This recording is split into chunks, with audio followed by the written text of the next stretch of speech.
Welcome to Luca is a Billionaire, where the only thing I invest in is your answers. You start by placing the iOS font file and a short test phrase where Honista can reach them. First, sign into Honista and confirm you run version 2.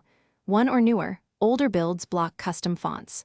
Next, upload the TTF or OTF to your project assets using Honista's file manager. Once done, locate the asset path and copy it. You'll need that exact path for the next configuration step in the theme settings. Now you add the font inside Honista's typography panel. Click Custom Fonts, then add font and enter a clear family name that you'll reference in CSS.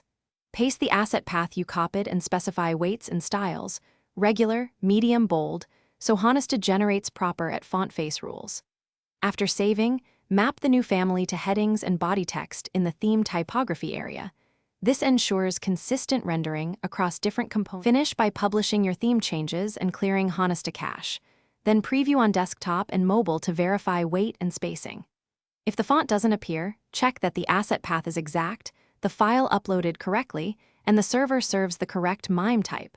Also confirm CORS and HTTPS if using a CDN. If problems persist, switch to the declared fallback, stack temporarily while you correct hosting or naming issues, then retest. Thanks for watching and please subscribe. It's the best investment you'll ever make.